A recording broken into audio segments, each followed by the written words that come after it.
अस्सलाम वालेकुम, खुश आमदीद। दुनिया बोल है के साथ मैं हूं सैयद फैसल करीम और मैं हूं सादिया सैमसन। उम्मीद करते हैं कि आपके दिन की शुरुआत अच्छी हुई होगी और बाकी दिन के लिए भी दुआ गो हैं कि अच्छा आपका दिन गुजरे। हुकूमत ने आवाम को महंगाई का एक और झटका दे दिया है।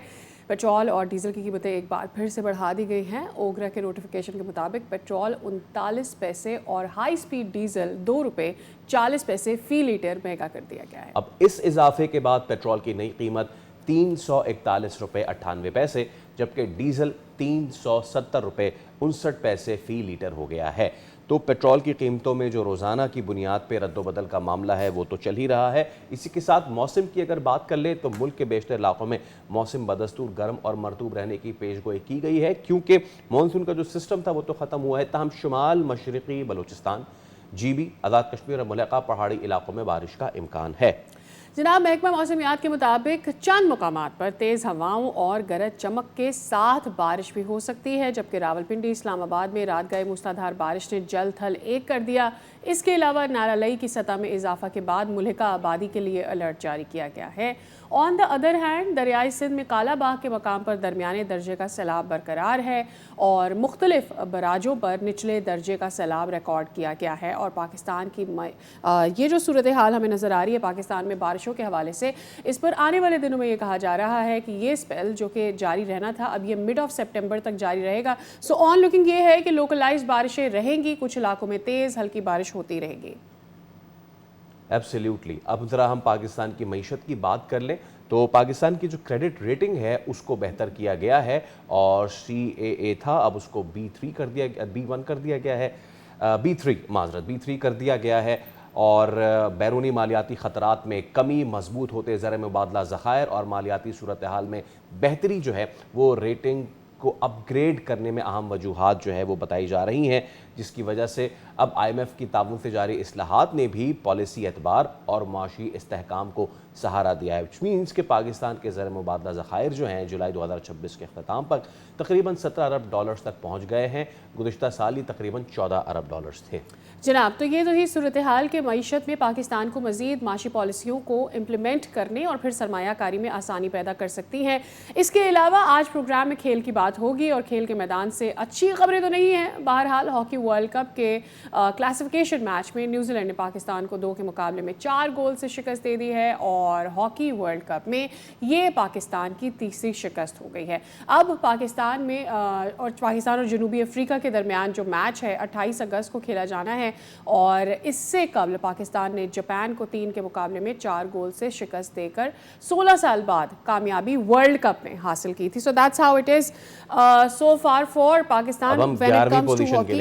Absolutely, so we are going to play for 11th position in the world cup. चलें अब चलते हैं अपनी मेन स्टोरी की जानिब। Chief of defence forces field marshal Syed Asim Munir अहम दौरे पर ईरान पहुंचे थे, जहां उनकी ईरानी वज़ीर दाखिला इस्कंदर मोमिनी से मुलाकात हुई और ये दौरा मुकम्मल हो चुका है। वज़ीर दाखिला मोहसिन नकवी भी इस मुलाकात में शरीक थे। ISPR के मुताबिक दौरे का मकसद इलाकाई अमन व इस्तेहकाम के लिए पाकिस्तान की कोशिशों को आगे बढ़ाना और मशरिक़ वस्ती में जारी तनाज़े के हल के लिए सिफारती कोशिशों को तक़वियत देना है। दूसरी तरफ ईरान ने पाकिस्तान के साथ ताल्लुकात को मौजूदा दौर के बेहतरीन मराहिल में करार दिया है और ईरानी वज़ारत ख़ारजा के तर्जुमान इस्माइल बकाई ये कह रहे हैं कि दोनों ममालिक के दरमियान रवाबित में मुसलसल बेहतरी आ रही है और पाकिस्तानी आर्मी चीफ दो जो तरफा ताल्लुकात हैं और बाहमी दिलचस्पी के अमूर हैं उस पर यह तवज्जो भी मरकूज़ रहेगी इस दौरे में। तो जनाब, ये बहुत ही अहम दौरा है। डॉक्टर मुनव्वर हुसैन, माहिर बैन अक़वामी अमूर हमारे साथ मौजूद हैं। डॉक्टर साहब अस्सलाम वालेकुम, सुबह बखैर, बहुत बहुत शुक्रिया आपके वक्त के लिए। यकीनी तौर पर यह दौरा बहुत अहमियत का हामिल है, लेकिन ये दौरा उस वक्त हो रहा है जब हम देख रहे हैं कि ये जो पूरी जंग है इसका एक तरह से कहा जाए कि सख्त तरीन लम्हात हैं, जब USA ये कह रहा है कि हम सैंक्शंस लगाएंगे उन ममालिक पर भी जो ईरान से ताल्लुकात रखेंगे। मजीद जो पेमेंट्स होनी थी उनको रोक दिया गया है and at the same time Iran ये कह रहा है कि 20 साल भी ये जंग जारी रख सकते हैं। जी, बहुत शुक्रिया आपको, आपकी टीम को, देखने वालों को बहुत बहुत सलाम। देखिए, बिल्कुल आपने बजा फरमाया कि इस वक्त ये मामला काफ़ी कॉम्प्लिकेटेड है और इंटरनेशनल पॉलिटिक्स वैसे ही बड़ी कॉम्प्लेक्स होती है। उसकी बुनियादी वजह यह है कि इसमें बहुत सारे वेरिएबल्स होते हैं। जहाँ तक US सैंक्शंस का ताल्लुक है तो ये एक बड़ा इफेक्टिव इंस्ट्रूमेंट रहा है अमेरिकन फॉरेन पॉलिसी में, जिसके ज़रिए से अमेरिकन फॉरेन पॉलिसी गोल्स को रियलाइज़ किया जाता है। लेकिन ईरान के केस में ये मुझे ज़्यादा कोई इफेक्टिव नज़र नहीं आ रहा। 40 सालों के सैंक्शंस लगाने के बावजूद हम देख रहे हैं कि ईरान झुका नहीं है, बल्कि मैं आज देख रहा था एक फिगर कि इन 40 सालों में सैंक्शंस के बावजूद और इसके साथ ईरान की बैंकिंग सेक्टर के साथ जो लिंकेजेस हैं उनको कम करने के बावजूद, डॉलर की तरसील, तेल की तरसील में रुकावट के बावजूद ईरान के ऊपर जो कर्जा है उसकी जीडीपी का 37.3% है, जबकि अमेरिका का जो कर्जा है वो 126% है ऑफ इट्स जीडीपी, $40 ट्रिलियन का। $4 बिलियन वो सूद की मद में रोजाना देते, $6 बिलियन योमिया खसारा बजट का बढ़ रहा है।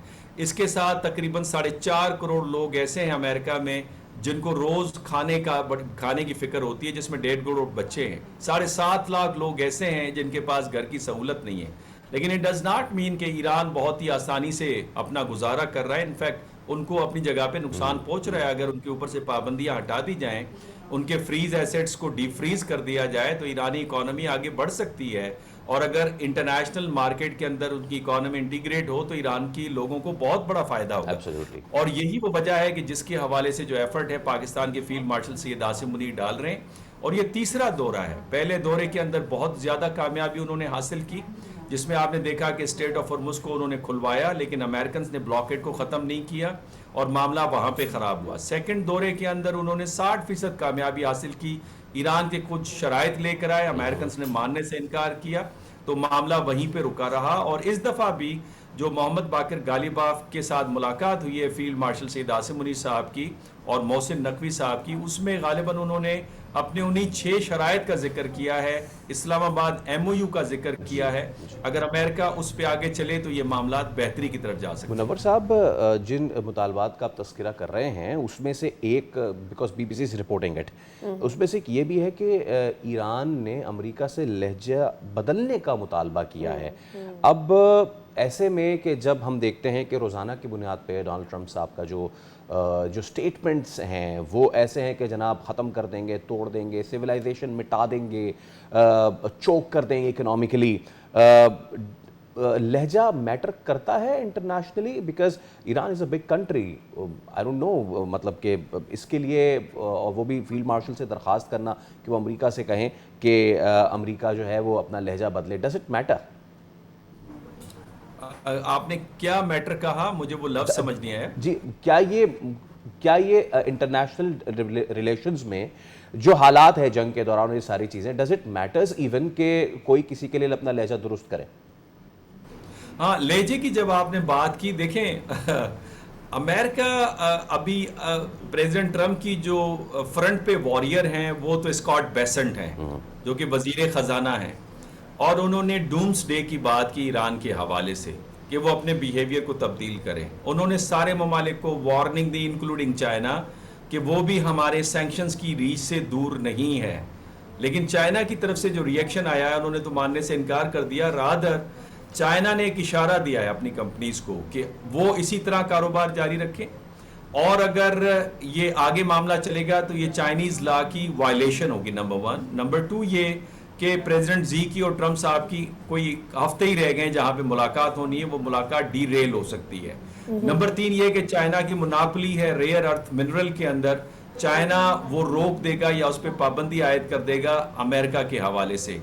तो यहां से अमेरिका पीछे हटा और स्कॉट बेसेंट ने अब नया बयान जारी किया और उन्होंने कहा कि ईरान को जो हमने डूम्सडे की बात की है वो एक वार्निंग थी, और चाइना के ऊपर हम पाबंदी इसलिए नहीं लगाने जा रहे कि ताकि जो ग्लोबल इकोनॉमी है वो डिस्टर्ब ना हो।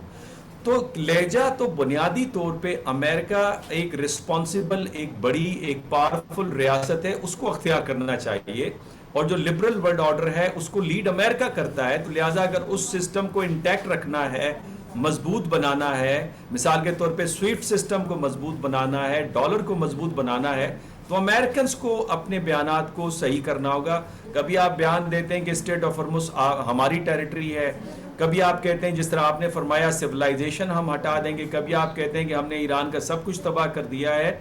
तो मेरा ख्याल है कि 3 दफ़ा मौका पाकिस्तान ने रेस्क्यू किया है अमेरिका को इस सारे मामले में। पहली मरतबा रेस्क्यू किया जब 12 दिनों की जंग थी, दूसरी दफ़ा रेस्क्यू किया जब ये मेमोरेंडम ऑफ अंडरस्टैंडिंग करवाया और तीसरी दफा दोबारा हम रेस्क्यू कर रहे हैं। और अमेरिका को जब भी रेस्क्यू किया है, अमेरिका ने डबल डाउन एफर्ट डाल के दोबारा इस जंग का आगाज कर दिया है। तो सोचना ये होगा अमेरिका को कि ये तो इजराइल की जंग थी, लेकिन आज इजराइल पीछे हट के खड़ा हो गया है और नाम अमेरिका और ईरान का आ रहा है। और वो बड़ी एक मशहूर किताब है, हिस्टोरियन है अमेरिका के बेरीज स्ट्रास, उसके किताब का हवाला देते हुए नेतन्याहू कहते हैं कि रोम वर्सेस इजराइल, उन्होंने कहा कि आज रोम को रिप्रेजेंट अमेरिका कर रहा है। पहली मर्तबा हमने रोम से शिकस्त खाई थी 35 AD के अंदर साइमन बार खोका रिवॉल्ट में, और इस दफा हम रोम को शिकस्त देंगे। उनके ऑफिशियल्स कह रहे हैं कि America is a declining power और Israel is a rising power, तो इजराइल के साथ खड़े हो जाएं।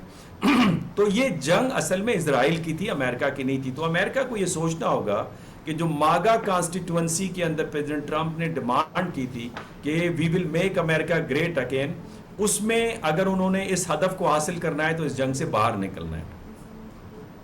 राइट अच्छा, अब इसमें मुनव्वर साहब ये बात भी बहुत इंपॉर्टेंट है कि जैसे आपने बात किया कि ऑलरेडी चाइना अपने लिए चीज़ें बेहतर कर रहा है, वो रिलायंस कम करता चला जा रहा है अमेरिका पर। कल हमने देखा, खबर आ रही थी कि वो अब अपनी जो इंटरनल कंपनीज हैं उनको लिनक्स पर कन्वर्ट करने की बात कर रहे हैं। दे वांट कि उनकी विंडोज़ से जो है रिलायंस कम हो जाए, but that's how China works. On the other hand, आपको नहीं लगता कि अगर हम सिर्फ ईरान की बात करें, Iran was already about to gain a lot from this war, उनके ऊपर से सैंक्शंस हटने जा रही थी, उनके न्यूक्लियर वाले मामलात भी सॉर्ट ऑफ सेटल होने जा रहे थे, लेकिन ये टोल वाला मामला आकर ऐसा फंसा है कि शायद उनके लिए अब दोबारा सैंक्शंस की तरफ सूरत हाल चली जाएगी। तो ये जंग मजीद फैलेगी, लेकिन इसमें फिर भी ईरान को कोई फ़ायदा नहीं होगा। नहीं, आपने वजह फरमाया कि अगर मेमोरेंडम ऑफ अंडरस्टैंडिंग कामयाब होता तो ईरान को बहुत ज़्यादा उसके अंदर कामयाबी थी। उसके अंदर अमेरिका के लिए भी विक्ट्री की ट्रॉफी थी, आर्टिकल 8, ईरान न्यूक्लियर बॉम्ब नहीं बनाएगा, न किसी से न्यूक्लियर बॉम्ब लेगा, और यही प्रेसिडेंट ट्रंप का स्लोगन भी है। तो ये एक विक्ट्री ट्रॉफी थी कि देखिए हमने ईरान को न्यूक्लियर बॉम्ब नहीं बनाने दिया। दूसरी तरफ ईरान के लिए भी फ़ायदा था, जब पूरे खिते में जंग ख़त्म हो जाती, जब फ्रीज एसेट्स रीफ्रीज हो जाते, पाबंदियां तेल और गैस के ऊपर हट जाती, उनके जो एसेट्स हैं उनको वो मिल जाते, तो मेरा ख्याल है ये उनको बहुत बड़ा फ़ायदा पहुंचता। लेकिन इसमें हमें एक चीज़ नज़र में रखनी चाहिए। देखिए, जंग का आगाज़ ईरान ने नहीं किया, अमेरिका ने किया है। अमेरिका रिसीविंग एंड पे नहीं है, ईरान रिसीविंग एंड पे है।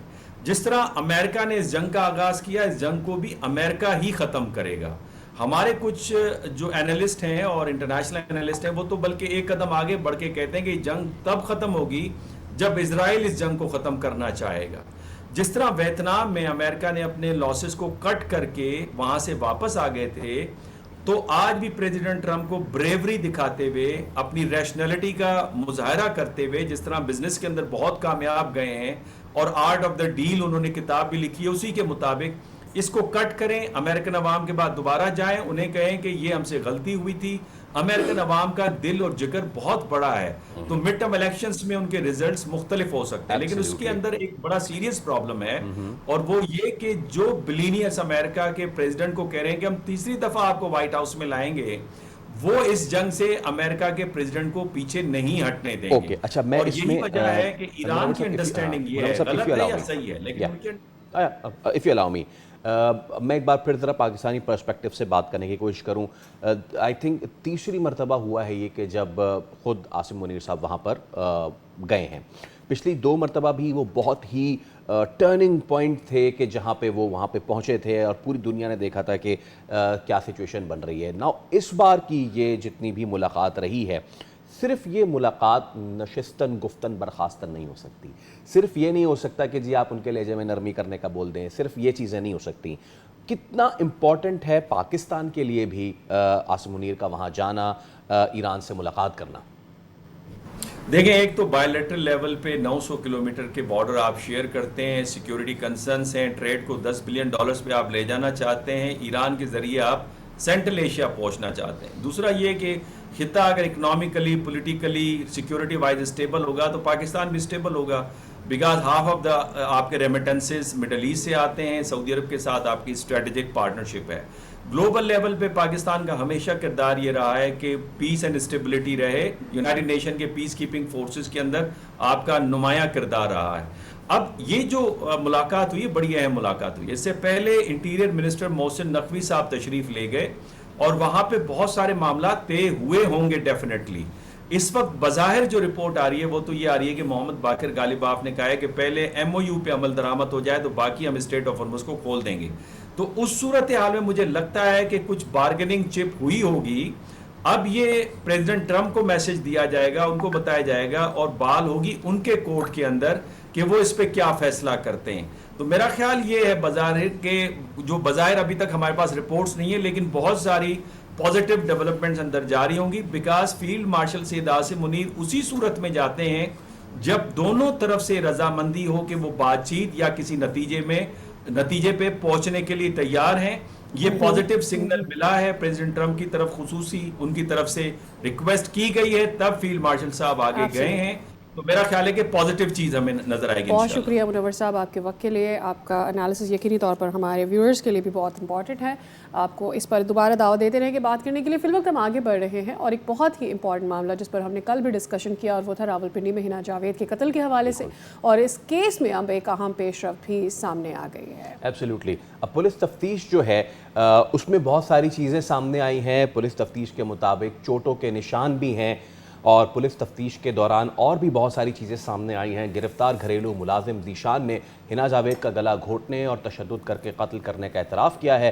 तफ्तीशी ज़राए के मुताबिक मुलजिम का कहना है कि खातून के शौहर से झगड़े के बाद मरकज़ी मुलजिम फैसल असगर ने उसे बुलाया। हिना ने फ़रार होने की कोशिश की तो उसे पकड़ा गया, मज़ाहमत पर गला दबाया गया। तो बहुत ही खौफनाक और भयानक चीज़ें सामने आई हैं, टू द फैक्ट कि मकतूला की गर्दन की हड्डी टूटी, पसलियों और कूले पर जख्मों के निशानात का इंकशाफ हुआ है। पोस्टमार्टम में ये सब सामने आया है। तो साथ ही इसरार खान हमारे साथ एब्सोल्युटली हमारे कॉरेस्पॉन्डेंट हमें इस पर डिटेल देंगे। इसरार, जो डिटेल्स पोस्टमार्टम में सामने आई हैं वो दिल दहला देने वाली हैं।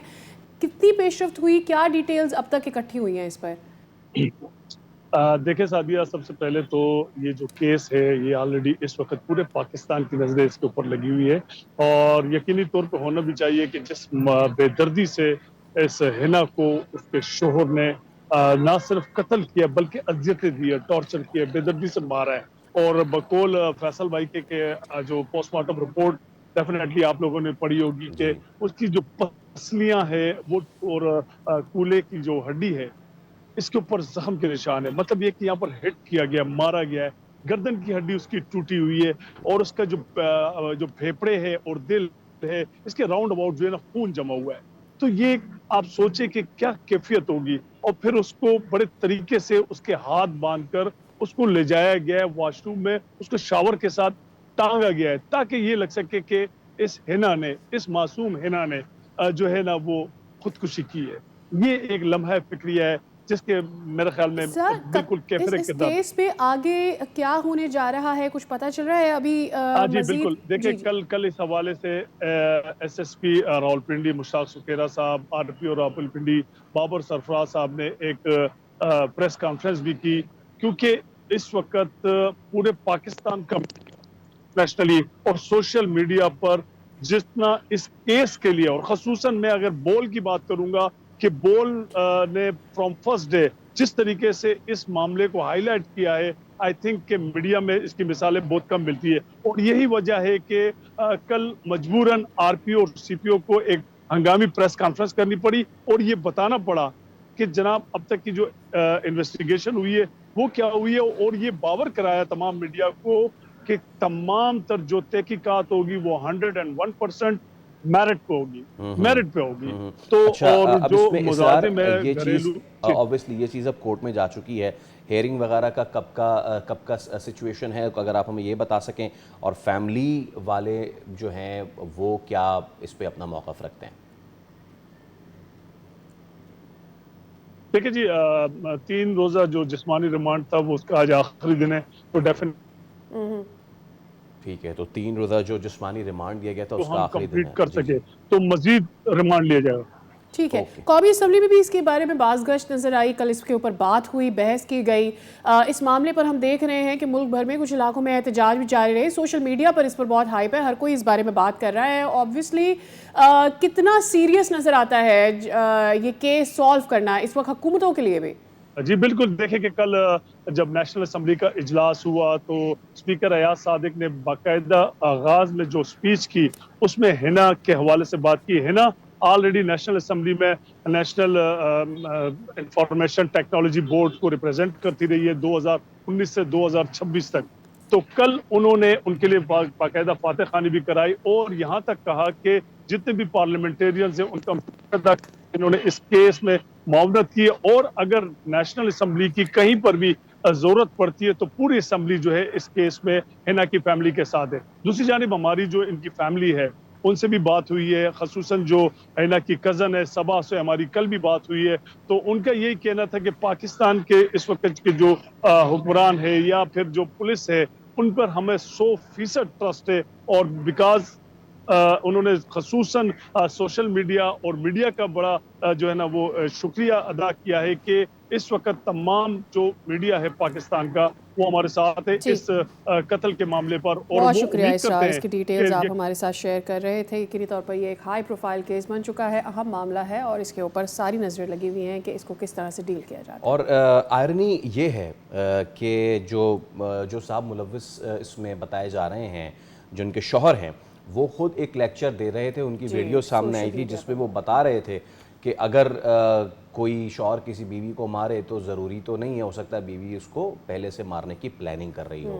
सो इस अब ये केस कहाँ आगे जाता है, एक और केस हम देख रहे हैं जो कि इससे पहले का है और वो है अब yes this was the video that I was referring to. अब एक और केस, नौजवान ताजिर मीर रज़ा और उनको जो उनकी जो हलाकत का मामला है उसको सुलझाने के लिए सिंध हुकूमत ने एक जानिब जुडिशल कमीशन कायम किया है। मकतूल के अहल खाना ने कमीशन पर ही तहफ़्फ़ुज़ात का इजहार कर दिया और ये पहली मरतबा नहीं है कि इस केस में तहफ़्फ़ुज़ात का इजहार मकतूल के अहल खाना ने किया हो। इससे पहले भी कई मरतबा वो अपनी रिजर्वेशंस का इजहार कर चुके हैं, पोस्टमार्टम पे कर चुके हैं, बहुत सारी चीज़ों पे कर चुके हैं।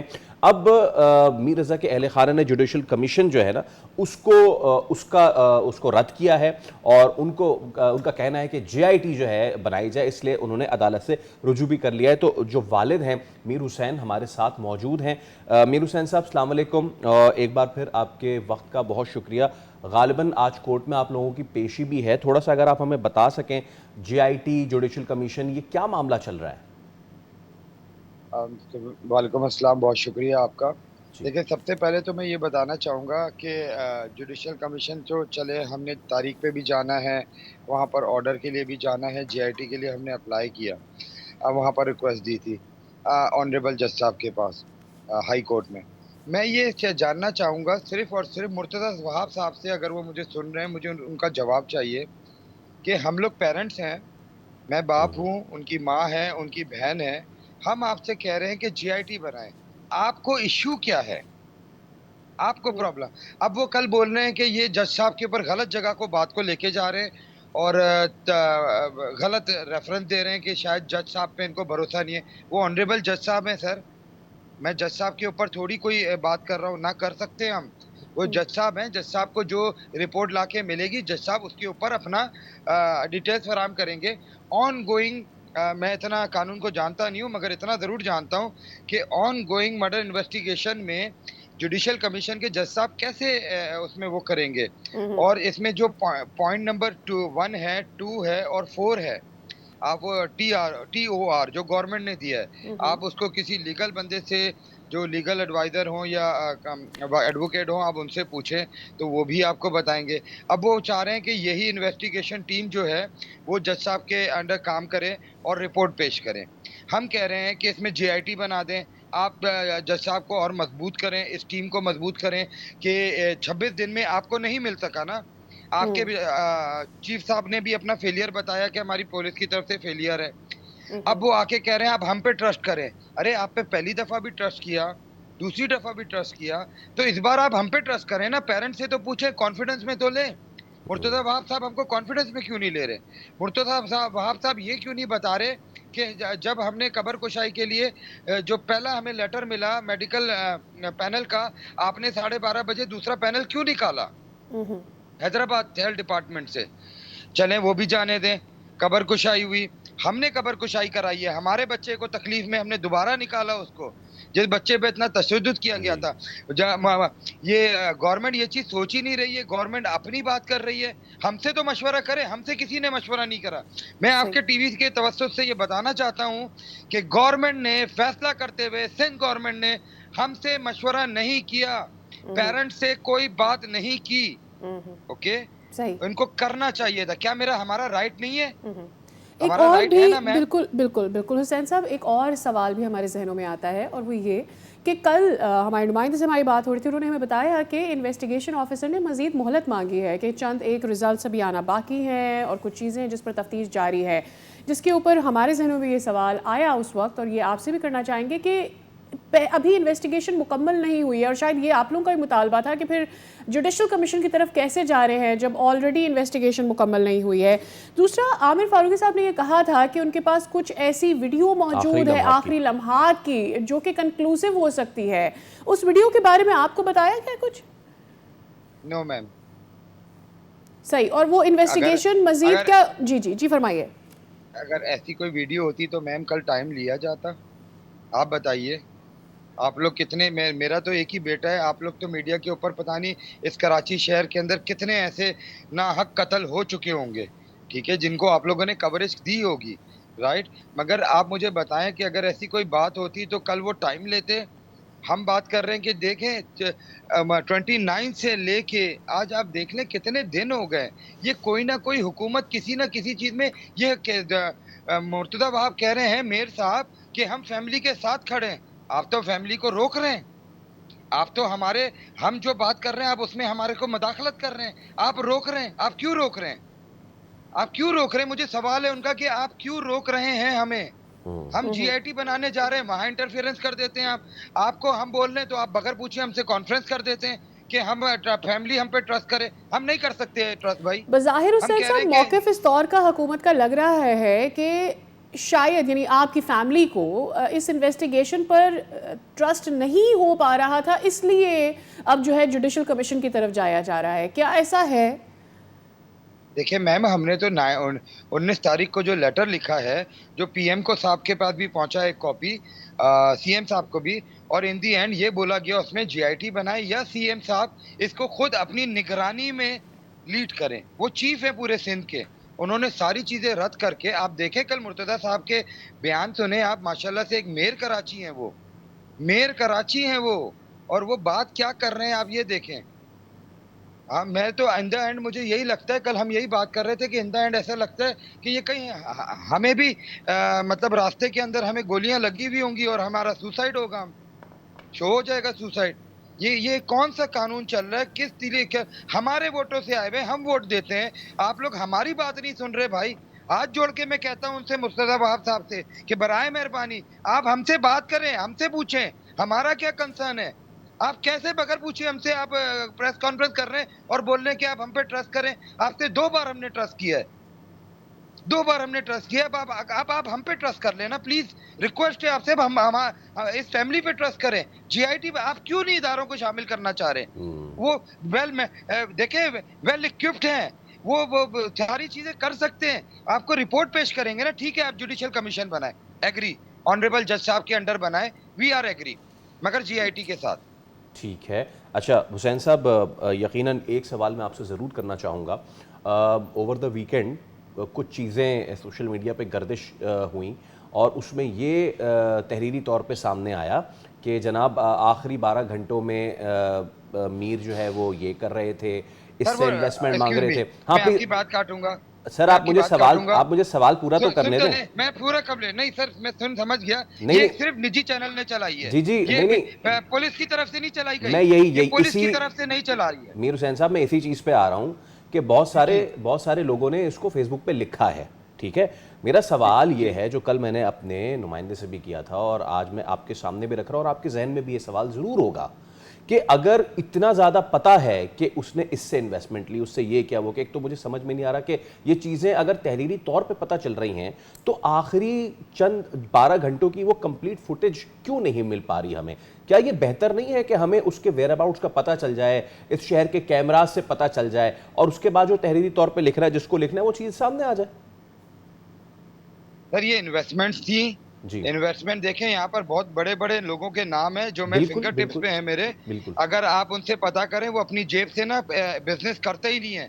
बड़े बड़े माइक्रो फाइनेंस बैंक इधर ले आए। आप देखें वो कौन लेकर आए, उन्होंने अपनी जेब से इन्वेस्टमेंट नहीं की, प्रॉफिट में से। देखें ये बिजनेस का तरीका है, बिल्कुल है, राइट। बिल्कुल है। अब इन्होंने सारी लिस्ट जारी कर दी। सारी लिस्ट में बंदों को भी बुला लिया, ठीक है। तो कोई भी इस तरह नहीं निकला, क्योंकि वो प्रेशर दे ही नहीं रहे थे ना उनकी इस हुँ, तरह। वो बोल रहे थे मीर से नॉर्मल बात हो रही थी, मीर हमारे साथ करता रहे, फलाना। तो फिर कौन है?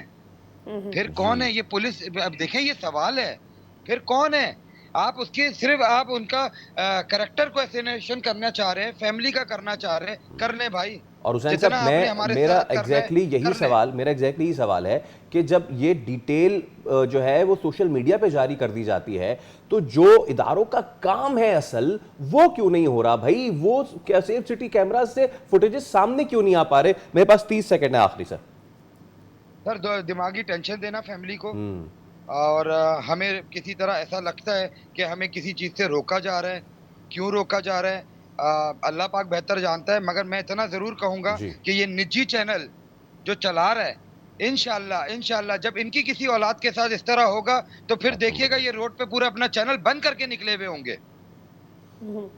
हम बहुत समझ सकते हैं शुक्रिया, आपके आपके जज्बात सर, दर्द को बिल्कुल। समझ सकते हैं हुसैन साहब। यकीनी तौर पर हम शायद इस बारे में इजहार करके भी आपकी तकलीफ़ तक नहीं पहुंच सकते हैं। बहुत शुक्रिया, आप इस मुश्किल वक्त में भी अपना मौक़िफ़ हमारे सामने ला रहे हैं और हमारे व्यूअर्स इस मौक़िफ़ को जान पा रहे हैं। यहाँ पे हम एक ब्रेक ले रहे हैं, उसके बाद फ़ौरन से हाजिर होंगे। स्टे विद अस।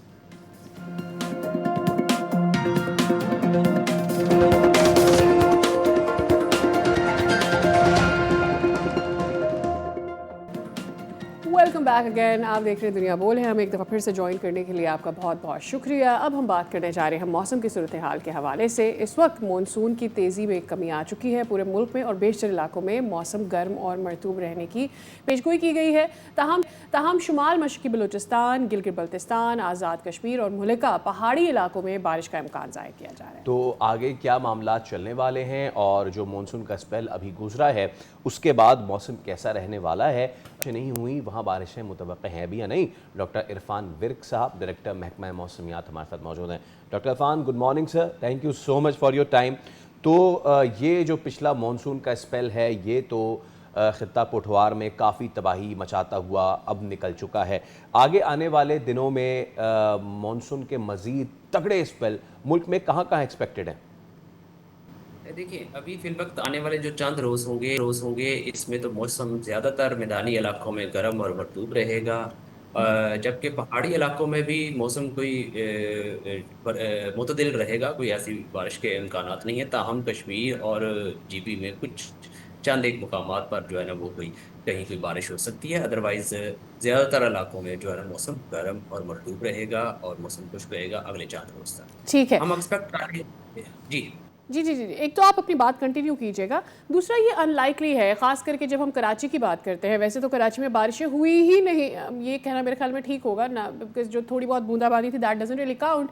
लेकिन कराची के लिए ये भी क्या अनयूजुअल है, ये जो वेदर इस वक्त हम एक्सपीरियंस कर रहे हैं, और क्या ये कंटिन्यू करेगा या इससे हम अक्टूबर तक गर्मी की तरफ चले जाएंगे?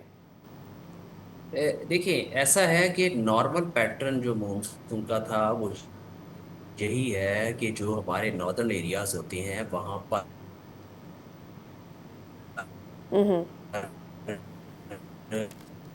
किसी जगह पे 800 मिलीमीटर है, किसी जगह पे 700 मिलीमीटर है, किसी जगह पे इससे भी ज्यादा है नॉर्दर्न एरियाज में। सही। जबकि जो हमारा साउदर्न है जिसमें आप कराची की बात कर रहे हैं, तो वहाँ पर अमूमन जो है ना मानसून की बारिशें कम हुआ करती हैं। लेकिन पिछले चंद सालों से हम देख रहे थे कि कुछ वेदर सिस्टम्स मूव करके साउथ में चले जाते थे, जिसकी वजह से कराची में बहुत ज्यादा बारिशें होती हैं। तो अगर मैं ये बात करूँ तो ये यूजुअल पैटर्न जी।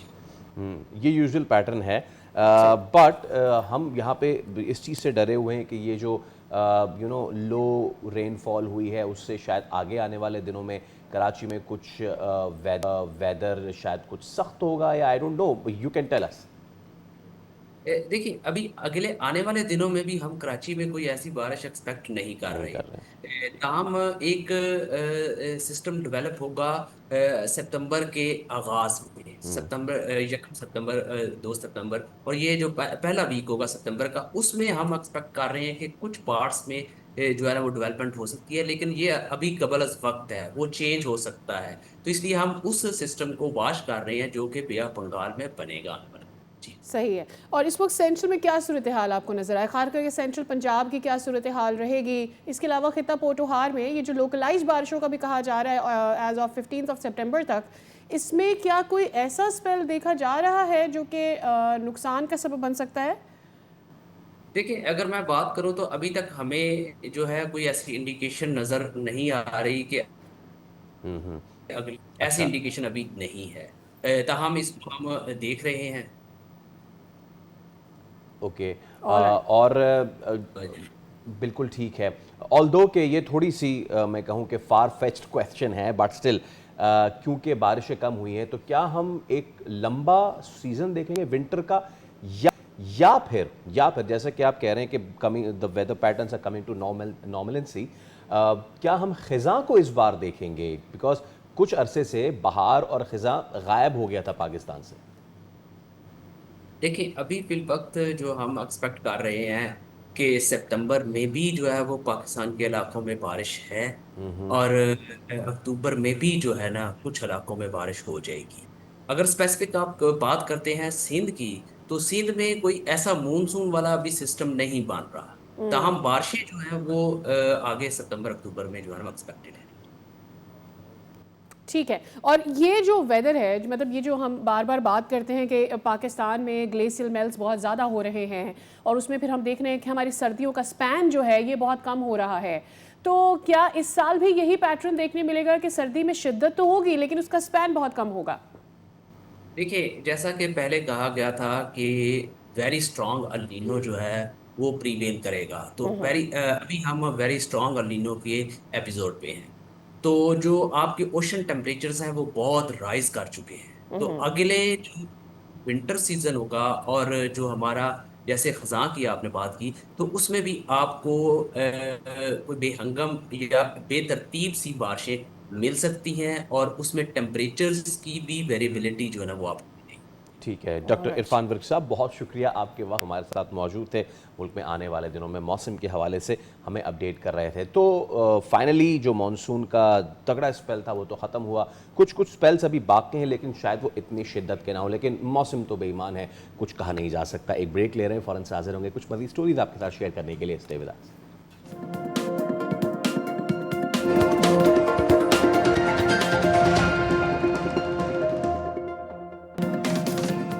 लगता ऐसा है कि हुकूमत ने यह ठान ली है कि कोई कितना भी एहतजाज करे, यानी जितना एहतजाज उतना पेट्रोल जाएगा ऊपर। तो पेट्रोल की कीमतों में इजाफे और पेट्रोलियम लेवी के खिलाफ जमात इस्लामी का जो धरना है, जो कि 9वें रोज़ भी जारी रहा और अब 10वें रोज़ में दाखिल हो रहा है, तो ऐसे में हम देख रहे हैं एक जानिब हाफिज़ नईम रहमान तकरीर करते हैं, कहते हैं कि मुतालबात की मंजूरी तक धरना ख़त्म नहीं होगा।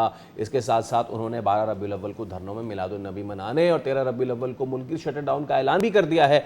ऑन दी अदर हैंड, गुज़िश्ता रात ही दोबारा से दोनों जो अहम मसनूआत है जिनमें डीजल और पेट्रोल है, दोनों में इजाफा हुआ है उनकी कीमतों में। और इसके साथ ही अब सवाल ये हो रहा है कि इट्स अबाउट द टेस्ट, ये टेस्ट मैच चल रहा है पेट्रोल की कीमतों में और जमात इस्लामी के धरने में। एब्सोल्युटली। और ये एक बड़ी जहन में बात आ रही है, और शायद ये अपने ऊपर मजाक करने वाली बात भी है कि हम 350 से ही पेट्रोल को नीचे लेकर जा रहे थे और हम वहीं पर आकर 350 पे दोबारा खड़े हो गए। बहरहाल इस पर बात कर लेते हैं। अफजाल अब्बासी हमारे साथ मौजूद हैं, कॉरेस्पॉन्डेंट, उनसे डिटेल जानते हैं कि बहुत बड़े बड़े दावे किए जा रहे हैं, जमात इस्लामी एक्सपैंड करना चाह रही है अपने धरने को, लेकिन इसमें क्या सिचुएशन है, माहौल क्या नज़र आता है? अफजाल बताइएगा, ये जो कहा जा रहा है कि हम वसी करने जा रहे हैं अपने एहतजाज को, लंबा तो होता जा रहा है एहतजाज, हल कोई नज़र नहीं आ रहा, पेट्रोल कीमतें बढ़ती जा रही हैं। जी सादिया, बिल्कुल देखें जमात इस्लामी ने जो है वो पेट्रोलियम मसनूआत की कीमतों में इजाफे और लेवी टैक्स के खिलाफ जो है वो एहतजाजी धरना कराची, पेशावर, इस्लामाबाद और लाहौर में भी दे रखा है। और मैं इस वक्त मौजूद हूँ लाहौर के चेयरिंग क्रॉस पर, जहाँ पर आज 10वां रोज़ है जमात इस्लामी के एहतजाज का। और अब हम जो वक्त गुजरता जा रहा है, हुकूमत की जानिब से उस तरह जमात इस्लामी को कोई रिस्पॉन्स और पेट्रोलियम मसनूआत में आवाम को रिलीफ नहीं मिल रहा, तो जमात इस्लामी ने स्ट्रेटजी जो है वो थोड़ी चेंज कर रही है। गुज़िश्ता रात जब यहाँ पर एहतजाजी धरने में हमने देखा कि जमात इस्लामी के जो नायब अमीर हैं लियाकत बलोच और जो अमीर हैं पंजाब के जावेद कसूरी, उन्होंने कारकुनों के हमरा माल रोड पर जो है रैली भी निकाली और उन्होंने कहा कि उनका ये कहना था कि अगर हुकूमत जो है वो पेट्रोलियम मसनूआत की कीमतों में कमी नहीं करती तो जैसे अमीर जमात इस्लामी पाकिस्तान हाफिज नईमुर रहमान ने कल जो है वो तमाम एहतजाजी धरनों में ही मिलादुन नबी को मनाने का ऐलान किया और उसके बाद अगले ही रोज उन्होंने हड़ताल की कॉल दे रखी है। तो अब जमात इस्लामी जो है इस बात पर गौर कर रही है कि अगर जो आइंदा 2 रोज़ हैं जो उन्होंने हिफाजत करने का ऐलान किया, अगर इसके बाद भी हुकूमत जो है वो पेट्रोलियम मसनूआत की कीमतों में कमी नहीं करती तो फिर जो है वो धरनों के मकामात से ही रैलियां निकालने का जो सिलसिला है वो हमें देखने को मिलेगा। लेकिन अब तक की सूरत हाल आपके सामने है कि 10 रोज हो चुके हैं जमात इस्लामी के एहतजाज को। माल रोड की अगर बात की जाए तो दोनों अतराफ से माल रोड को जमात इस्लामी के धरने के बायस बंद रखा गया है, जिसकी वजह से ट्रैफिक की रवानी जो है वो माल रोड उसके अतराफ की जो सड़कें हैं वहाँ पर बहुत ज़्यादा ट्रैफिक की रवानी मुतासिर हो रही है। ट्रैफिक वार्डन डाइवर्शन लगा कर ट्रैफिक बेहतर करने की कोशिश तो करते हैं, लेकिन जब आपको पता है कि अहम तरीन शाहराह जो शहर की है वो दोनों तरफ से बंद हो जाए तो फिर ट्रैफिक का लोड जो है वो मुतबादल जो शाहराहें हैं उन पर आता है और शहरियों को बहुत ज़्यादा तंगी का सामना करना पड़ता है। मैं यही आपसे सवाल करना चाह रहा था कि एक चीज़ जो कि जमात इस्लामी के एहतजाज को तो पूरा मुल्क सराह रहा है, लेकिन जिस पर सबसे ज़्यादा तनकीद हो रही है कराची से लेकर लाहौर तक, वो ये कि जो आम पब्लिक है उसको ये प्रॉब्लम आ रही है। अब जमात इस्लामी का ये मौक़िफ़ है कि हम तो आपके लिए एहतजाज करने निकलें, लोगों का मौक़िफ़ है कि जनाब हम घंटों घंटों ट्रैफिक में फंसे रहते हैं। इस हवाले से जमात इस्लामी कुछ सोच रही है कि कुछ ट्रैफिक मैनेजमेंट की जाए, लोगों को जाने दिया जाए अपने घरों में, जो एहतजाज को आए वो आए और जो घरों को जाना चाहता है वो घरों को जाए। फैसल देखें कि अगर लाहौर की मैं बात करूं तो लाहौर की जो चेयरिंग क्रॉस के सामने माल रोड पर इन्होंने माल रोड को जी दोनों हाँ, तरफ से मेन रोड। बंद रखा है, लेकिन जो ट्रैफिक वार्डन्स हैं उनकी भी बहुत बड़ी तादाद जो है वो यहाँ पे तकरीबन 16 से 18 घंटे ड्यूटी पर मामूर होते हैं और उनकी कोशिश यही होती है कि मुतबादल जो रास्ते हैं वहाँ से ट्रैफिक की रवानी जो है वो बेहतर बनाई जा सके। जमात इस्लामी ने जो है वो एक अच्छा खासा जो हिस्सा है माल रोड का वहाँ पर धरना दे रखा है, जबकि जो मुतबादल की सर्विसेज रोड है और इसके साथ साथ जो मुल्का दूसरी सड़कें हैं वहाँ पर जो है वो ट्रैफिक को डाइवर्ट किया गया है, जिससे ट्रैफिक की रवानी जो है वो मुतासिर जरूर हो रही है, लेकिन उस तरह ट्रैफिक जैम नहीं हो रहा जो मसाइल आपकी कराची में चलें, दरपेश है। बिल्कुल बिल्कुल अफजाल, क्योंकि यहाँ पे मसाइल सिर्फ ट्रैफिक के नहीं, रोड के ना होने के भी है, इसीलिए लोगों को यहाँ ज़्यादा तकलीफ होती है। बहुत शुक्रिया अफजाल अबौर के धरने से आगाह कर रहे थे। तो एहतजाज का सिलसिला जारी है, पेट्रोल की कीमतें बढ़ने का सिलसिला जारी है, देखना है कि कौन पहले हार मानता है। बिल्कुल, यहाँ पे वक्त हो गया एक ब्रेक का। Will see you across, stay with अस।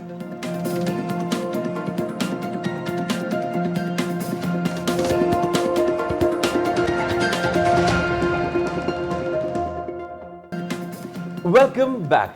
अब ज़रा सियासी नाश्ते पे नज़र डाल दें तो मुल्क के मौजूदा सियासी सूरत हाल में अपोजिशन को मुत्तहिद करने की कोशिशें तेज़ होती दिखाई दे रही हैं।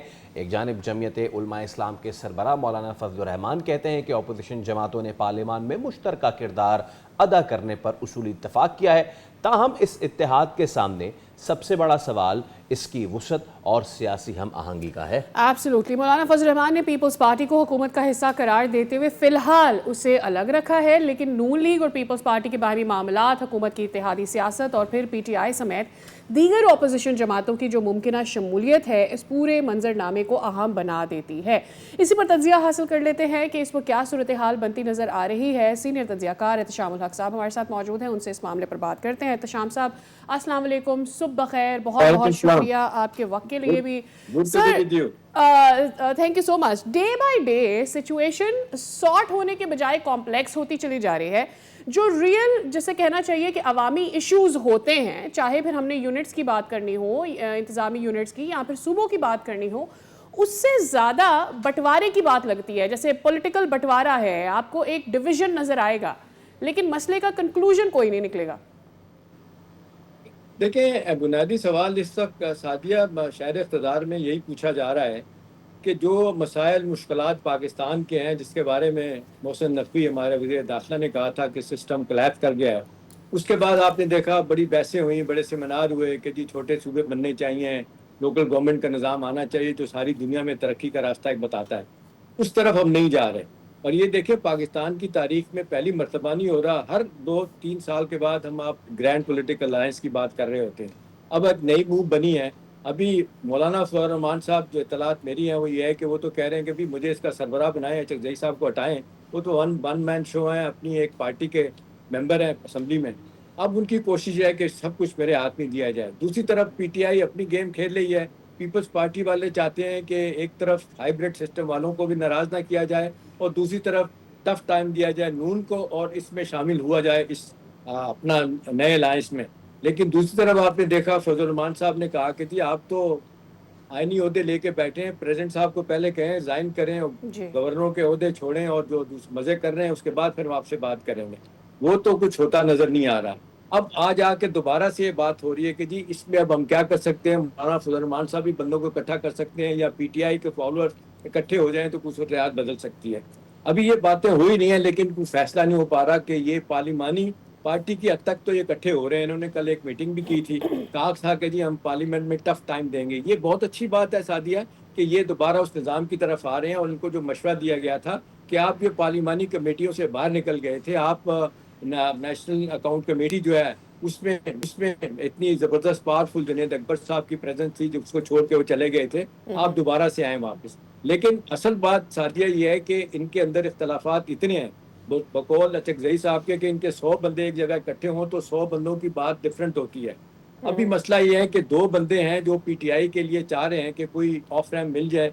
उनमें बैरिस्टर गौहर हैं जो मुसलसल मैं आपको बता सकता हूँ मोहसिन नकवी साहब के साथ राब्ते में है। और दूसरी खबर मैं आपको आपके प्रोग्राम में बड़ी खबर मैं दे रहा हूँ सादिया कि एक और बंदा जंप इन हुआ है, वो है सेनेटर आजम सवाती साहब। वो अब बीच में आए हैं। ये वही फैसल आजम सवाती, आपको याद होगा 2-4-6 महीने पहले 7 बजे सुबह ये सीधे अडयाला जेल पहुंचे थे। कोई पहले से ऑर्डर नहीं था। इन्होंने बानी पीटीआई से मुलाकात की थी और उस वक्त उनको बताया गया था कि जी आप अपना रवैया तब्दील करें, स्ट्रेटजी तब्दील करें, इस तरह मसला हल नहीं होगा। कुछ दिनों तक ठीक रहा लेकिन फिर आपने देखा एक तरफ अलीमा बीबी उनकी बहनें हैं, एक तरफ इनकी लीडरशिप है सियासी, दूसरी तरफ सलमान अकबर राजा और वकला हैं, तो नतीजतन किसी जगह पहुंच नहीं पा रहे।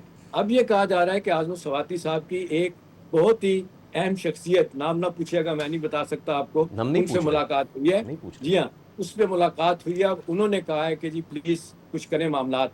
और इससे पहले उन्होंने अपनी पार्टी लीडरशिप को ये कहा था आजम सवाती ने, ये भी मैं आपको बता सकता हूँ कि ये जो आपका रवैया है ये बता रहा है कि बानी पीटीआई कभी भी जेल से बाहर नहीं आएंगे। आप जब तक सियासी रूट नहीं लेंगे, जब तक आपको ये बात समझ नहीं आती कि पॉपुलर पॉलिटिक्स का वक्त चला गया, अब पावर पॉलिटिक्स है। तो एहतशाम साहब, वो जो बानी पीटीआई के लिए बातें की जा रही थी कि सूबों के मामले पर हो सकता है कि उनको कोई कंपनसेशन मिल जाए, वो बात नहीं फिर बनी। देखें, वो भी एक बात थी अपनी जगह पे। वो एक तरफ पीपल्स पार्टी को भी एक सिग्नलिंग, पोस्चरिंग, मैसेजिंग थी कि भी आप चले भी जाएंगे तो वैसे भी आप सिंपल मेजोरिटी तो इस वक्त पीएमएलएन की है। और फिर पीटीआई को बबांगे दौल सिर्फ पीटीआई के मैनिफेस्टो में साथ दिया है कि लोकल गवर्नमेंट होनी चाहिए, नए सूबे बनने चाहिए, जबकि पहले 10 साल पहले इनके दोनों मैनिफेस्टो में था पीपल्स पार्टी और पीएमएलएन के नए सूबे बनने चाहिए इंतजामी बुनियादों पे, इन दोनों ने निकाल दिए थे। तो ये फिर जो दरमियान में थोड़ा सा हमने देखा कि एक अंडरस्टैंडिंग पैदा हुई थी हाइब्रिड सिस्टम के साथ इनकी पीटीआई की, जिसमें मोहसिन नकवी के साथ मुसलसल बैरिस्टर गौर की मुलाकातें और आखिरी मुलाकात जिसमें सुहेल आफरीदी भी थे। और उसके बाद तय किया गया था कि आप कोई बात नहीं करेंगे। और अलीमा बीबी कहती है मैंने तो जिप चढ़ा दी मुंह पे। और आपने देखा कि जब डॉक्टर उज़मा उनको मिल के आई थी तो उन्होंने लोगों को कहा था, सवाल पूछा तो ऐसे उंगली कर ली थी। अब एक तरफ मामला ये है साथिया कि अब दोनों की पिटिशनें, रिव्यू पिटिशन दाखिल हो चुकी है हुकूमत की तरफ से कि फैसला गलत है जी, ये जेल मैनुअल के खिलाफ है। तो दूसरी तरफ तौहीन अदालत की बात हो रही है। अभी ये कहा जा रहा है कि पीटीआई की पार्लिमानी पार्टी का ये फैसला था कि किसी सियासी आदमी को नामजद ना किया जाए इसमें तौहीन अदालत में, सिर्फ कमिश्नर और जो कंसर्न इंतजामिया के लोग हैं उनको ले जाया जाए। वो तो अच्छी बात की कि मोहसिन नकवी साहब का नाम रखा नहीं गया। देखिए, कुछ लोग हैं जो मैं आपको बता सकता हूँ वो दयानतदारी से चाहते हैं कि पीटीआई का ये एक मुख्तदरा के साथ पैचअप हो जाए, लेकिन दूसरी तरफ कुछ लोग ऐसे हैं, मोहसिन अपना सलमान अकबर राजा एक आप देख लें, एक बड़ी सख्त लाइन लेते हैं, वो अलीमा बीबी के साथ भी खड़े होते बिल्कुल एहतशाम साहब। दूसरी तरफ ऐसे लोग हैं जो ये कहते हैं कि मोले नो मोला ना मारे ते मोला नहीं मरता। अब सिचुएशन ये है एहतशाम साहब कि जो आपने सिग्नलिंग की बात की है टू द पीटीआई, तो वाकई अब वो सिग्नलिंग ही थी और ये जो अल-शिफा वाला सारा मामला हुआ है, क्योंकि इससे उम्मीदें लगा के बहुत सारे दीगर हाई प्रोफाइल जो लोग हैं कैद में, उन्होंने भी जो है शिफा की जानिब नज़रें लगा दी कि जनाब उनको जो अपॉर्चुनिटी मिली तो हमें भी अपॉर्चुनिटी मिलनी चाहिए जाके इलाज कराने की। मुल्क में बहस तो शुरू हो गई थी। इसका मतलब है कि अगर तो ये सिर्फ सिग्नलिंग थी तो फिर वो तो उनके तो ख्वाब अल-शिफा जाने के पूरे नहीं होते। देखिए फैसल, इसमें कैच एक है, आप देख लें कि जब ये सुप्रीम कोर्ट का फैसला आया था तो जितने हुकूमती वज़रा हैं उन्होंने इसको वेलकम किया था और उन्होंने कहा था जी बिनो अमल सुप्रीम कोर्ट के फैसले पे अमल किया जाएगा। फिर आपने देख ला 24 घंटे नहीं गुजरे थे तो हमारे वज़ीर कानून जो हैं आज़म नज़ीर तारड़ साहब ने प्रेस कॉन्फ्रेंस की। उन्होंने कहा कि जी ये तो जेल मेलमन के खिलाफ है, आप किसी सूरत में भी जो है ना हम उनको प्राइवेट अस्पताल में नहीं ले आ सके। अब इसके बारे में बड़ा कन्फ्यूजन था, बड़ा हमने बोलने की कोशिश की कि भी बाज़ाहिर लग रहा था कि ये एक हमारी मुख्तदरा का फ़ैसला है कि जी एक थोड़ा सा इनको रिलीफ दिया जाए। लेकिन बाद में फिर मोहसिन नकवी की, मैं आपको बता सकता हूँ, शबाशी साहब से मुलाकात हुई, उसके बाद ये तय किया गया कि भाई ये तो हाइब्रिड सिस्टम का फ़ैसला था कि ये इस तरह नहीं हो सकता कि आउट ऑफ द वे जाके इनको शिफा अस्पताल में नहीं ले जाया जाएगा। और वही बात सच साबित हुई अल्टीमेटली। अभी भी जो बात हो रही है, अभी सुप्रीम कोर्ट पे जब जाके हुकूमत कहेगी कि भाई तोहिनी अदालत तो लग नहीं सकती क्योंकि मोहसिन नकवी तो नहीं जाएंगे, बाकी लोग जाके बताएंगे कि जी शिफा के बाद सिक्योरिटी का एक मसला था। और ये मैं फैसला आपको बता सकता हूँ क्योंकि मेरे रास्ते में जब मैं ऑफिस पिंडी से जाता हूँ वहाँ पे एक अजीब हजूम था, ब्लॉगर्स मौजूद थे और हर 10 मिनट के बाद कहते थे इस दरवाजे से लाया जाएगा, उधर से वापस ले जाया जाएगा, छठे फ्लोर पर उनको रखा जाएगा। तो इंतजामिया भी शिफा की परेशान हो गई थी ये क्या है। तो जब वो जाके अदालत में बताएंगे कि जी सिक्योरिटी का मसला था इसलिए आजम पिंड में लेके गए, तो मेरा ख्याल है अदालत इसके बारे में कुछ नहीं कह सकती क्योंकि ये सिक्योरिटी का काम तो इंतजामिया का काम है। इसमें तो फिर सुप्रीम कोर्ट को उनकी बात माननी पड़ेगी। तो मेरा ख्याल है अल्टीमेटली जो बात मानने वाली है सादिया वो ये है कि एक दफ़ा फिर एक सीरियस एफर्ट हो रहा है और कहा जा रहा है कि डॉक्टर उस्मा ने जो गुफ्तगू की थी वो सियासी गुफ्तगू थी जिसको सुप्रीम कोर्ट ने भी मना किया था और यही एक्चुअली एहतशाम साहब मसला है कि अवाम ये कहते हैं, जो महंगाई के मारे अवाम हैं, जो गवर्नेंस की बात कर रहे हैं, जिस जेन जी का हम जिक्र कर रहे हैं, वो भी ये सवाल कर रहे हैं कि आखिर उनके मसाइल के बारे में कब बात होगी अगर जो अपोजिशन है और हुकूमत है वो पॉलिटिकल स्टांसेस ही लेती रहेगी। बहुत शुक्रिया एहतशाम साहब आपके वक्त के लिए। It's always experience to have you on the show. तो जनाब हम बात कर रहे थे कि अवामी मसाइल क्या है और अवाम पर किसकी नज़र है और जो मुश्किलात अवाम की है उसको कौन देख रहा है, वहाँ तक कौन पहुँच रहा है। और हमारी अगली खबर भी कुछ इससे किसी हद तक जुड़ी हुई है और वो ये कि जो इनकलाबी शायर हबीब जालिब की साहबजादी हैं ताहिरा हबीब भी लाहौर में इंसदाद तजावुज़ात मुहिम से मुतासर हुई और ताहिरा का ये कहना है कि उन्होंने खाना फ़रोख्त करके रोज़गार शुरू करने की कोशिश की लेकिन इंतज़ामिया ने अगले ही रोज़ क्रीम ब्लॉक मार्केट में उनका जो स्टॉल था उसे हटा दिया और फिर उसके बाद ये बताया जा रहा है कि वो जो सारा का सारा सामान है वो भी घर में पड़ा हुआ है और रोज़गार का ज़रिया भी उनके लिए अब ख़त्म हो गया है। ताहिरा हबीब का ये कहना कि वो किसी से मदद नहीं मांग रही, सिर्फ मेहनत करके रोज़ी कमाना चाह रही हैं। अब दूसरी जानिब लाहौर की ज़िले इंतज़ामिया जो है उनका कहना है कि तजावुज़ात पर ज़ीरो टॉलरेंस है और ताहिरा की दरख्वास्त ज़ेर गौर है।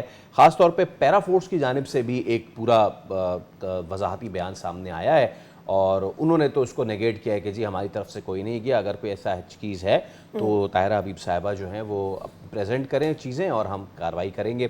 तो मशहूर इनकलाबी शायर हबीब जालिब की साहबजादी ताहिरा हबीब हमारे साथ मौजूद हैं।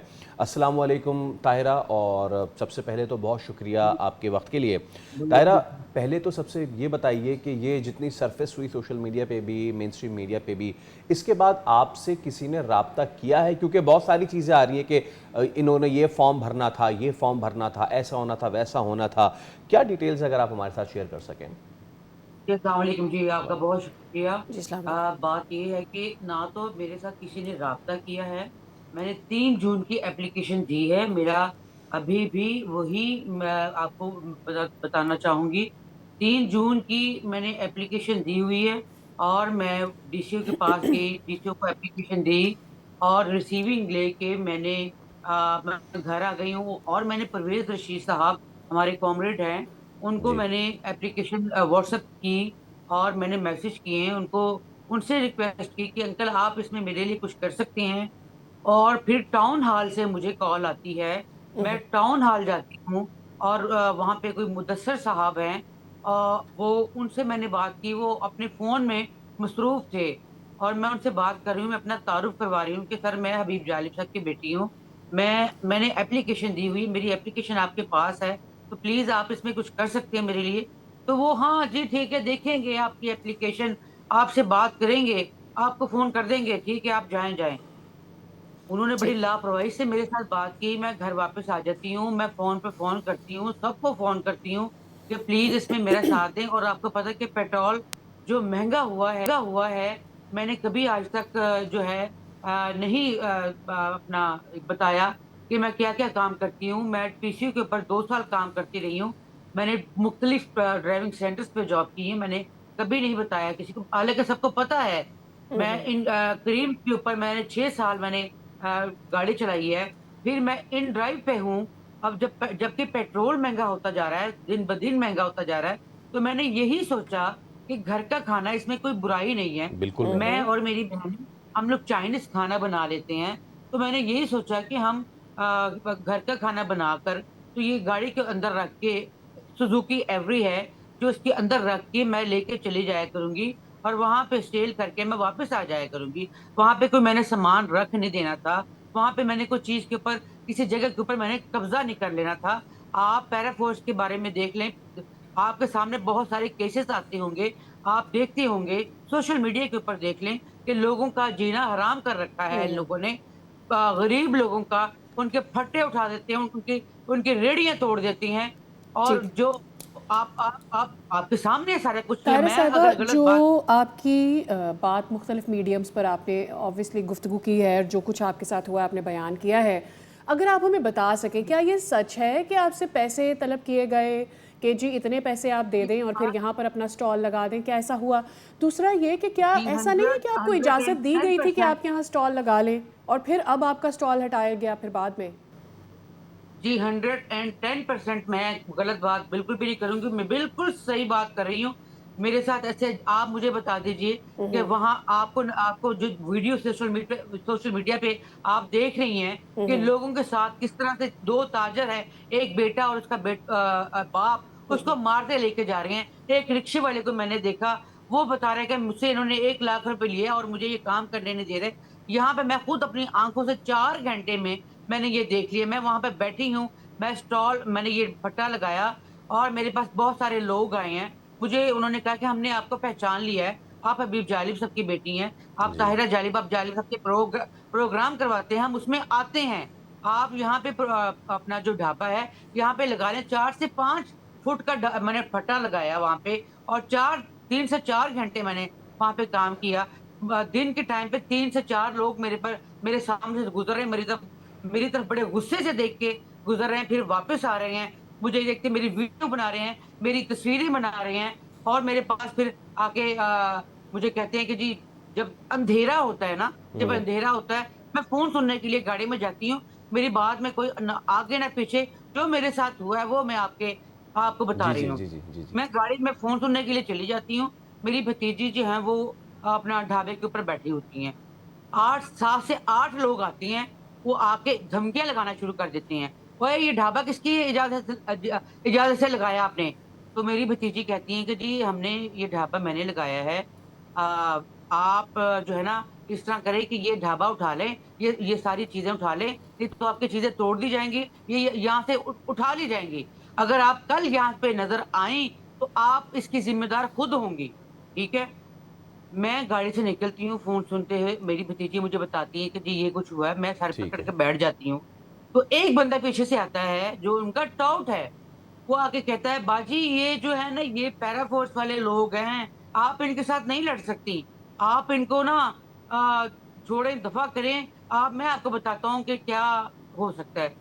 आप इनको ना ₹5000 महीना दे दिया करें, ओके, हफ़्ता अच्छा। सॉरी हफ़्ता दे दिया करें तो और ये बिल्कुल आपको तायरा साहब, आपकी कहानी जो हमने सुनी, अब इसमें ये है कि एक तो आप बता रही हैं रात के औकात में, इसका मतलब ये है कि ड्यूटी आवर्स के बाद ये हुआ। अब प्रॉब्लम ये है जी। कि वो पैरा के हैं भी मगरिब या मगरिब नहीं? मगरिब जी, जी, मगरिब जी। की अज़ान मगरिब जी, की जी, जी। अज़ान जब अंधेरा हो गया। जी, ड्यूटी आवर्स एंडेड। अब वो पैरा के हैं, नहीं है एक चीज़। अब वो पैरा के होते हुए ड्यूटी के बाद अगर आए हैं तो वो अपनी पर्सनल कैपेसिटी में ना आ जाएं। एक तो ये भी चीज़ है क्योंकि ऐसे भी शातिर घूमते रहते हैं जो कि 2 नंबरी जो है वो करते रहते हैं। अब इस पे पैरा का भी वजाहती बयान आया है और उन्होंने इसको आउटराइट मुस्तरद किया कि जी हमारी तरफ से ऐसा कोई बंदा नहीं आया। वी नो कि मरीम नवाज़ की क़यादत में वहाँ पे जो तब्दीलियाँ लाई जा रही हैं, कार्ड्स लगाए जा रहे हैं और अब कराची में तो बहुत ही समझे लीनियंट वो रूल्स है, लेकिन लाहौर में बहुत सख्ती हो गई है रूल्स में। तो अगर रूल्स के हिसाब से हाँ तो वो रूल्स के हिसाब से फिर ये बात ठीक नहीं है कि रूल्स को फॉलो किया जाए। और इस सारे वाक़े के बाद अब जब ये सारा चीज़ हो गया है उसके बाद आपसे किसी ने रब्ता किया फिर? जी, मुझे कुछ नहीं चाहिए, मैं कानून से ऊपर नहीं हूँ। मैंने कानून के अंदर रह कर ये काम किया है। मैंने जब इनको एप्लीकेशन दी है, मैं इनको फ़ोन करती रही हूँ, सबको मैंने फ़ोन किए। सैमा फ़ारूक को मैंने एप्लीकेशन भेजी है। मैं उनको उनसे मैं राब्ता करती रही हूँ, मुझे उनकी तरफ से भी कोई जवाब नहीं आया। मुझे इन्होंने कोई फ़ोन नहीं किए, जबकि जब मैं वहाँ से वापस आती हूँ, अपना ढाबा उठाकर गाड़ी में रखकर, तो मैं लाइव आती हूँ, तो लाइव आने पर ये लोग सारे मुझसे राब्ता करना शुरू कर देती हैं। ताहिरा जी, आप हमें बताएं, आपके लिए हम लोग अपना स्पेशल कैबिन बना के देंगे, अपने पास से पैसे लगा के देंगे। और फिर इनकी तरफ से पता नहीं कहाँ डीसीओ से फोन आता है, एसी का फोन आता है, कमिश्नर का फोन आता है, यानी कि पीएमओ रब्ता की हुआ तरफ है। से फोन आते हैं, पैरा पोस्ट की तरफ से मुझे फोन आते हैं। मेरे घर के इर्द गिर्द ये लोग घूमते हैं, मेरे घर की तस्वीरें लेती हैं, वीडियो बनाती हैं। हम आपके लिए नाश्ता लेके आए हैं। सर, मुझे ये बताइए कि जिन लोगों का ये फट्टे तोड़ देते हैं, जिन लोगों का ये कारोबार तबाह बर्बाद कर देते हैं, जिनके ऊपर ये एफआईआर करते हैं, जिनको मारते पीटते हैं, जिनको हवालात बंद कर देते हैं, जिनकी एक औरत अपने बच्चों के साथ खुदकुशी कर लेती है, सिर्फ इन्हीं की वजह से मुझे ये बताइए कि मेरे लिए नाश्ता लेके क्यों नहीं आए? ये उन लोगों के घर के आपका चूल्हा हमारी वजह से आज नहीं जला, तो हम आपके लिए नाश्ता लेके आए हैं, हम आपके लिए हेल्प करने के लिए आए हैं। उनका सर, पता नहीं उन लोगों ने किसी कमेटियां डाली हैं, कोई किसी से उधार लिया है, या वो ये जिस तरह भी वो कारोबार करते हैं, ये इनका सारा चलो सामान उठा के ले तायरा साहिबा, जाते हैं। ये तो इनको आपने पूछने वाला कोई है? बिल्कुल ठीक है, ये तो आपने वाइडर होराइजन में एक बात कर दी है ना। मैं आपसे ये ज़रूर पूछना चाहूँगा कि ये रिस्क हलाल कमाना, चाहे आप फूड कार्ट लगाएं, आप कोई राइड चलाएं, ये बहुत अच्छी बात है सारी चीज़ें। लेकिन मैंने जब ये कल स्टोरी सुनी तो मेरे लिए लम्हा फ़िक्र ये था कि हबीब जालिब की साहबजादी को ये काम करने की ज़रूरत क्यों पेश आ रही है। हमारे यहाँ साकिनान क़ायद एक पूरी कमेटी है, लाहौर में भी शोरा की एक बहुत बड़ी कमेटी होगी। कभी कोई रब्ता नहीं किया आपसे किसी ने? प्लीज़ आप हमें बताइए कि आप ये करने पे क्यों मजबूर हैं और कुछ और क्यों नहीं कर रही हैं? सर, मैं मेहनत बिल्कुल, इसमें कोई गलत बात नहीं है, इसमें कोई गलत है, लेकिन आप हबीब जालिब हमारे रोल मॉडल हैं, तो उनकी साहबजादी अगर ये काम, जी प्लीज़, अगर आप मेरा सवाल समझ गई होंगी।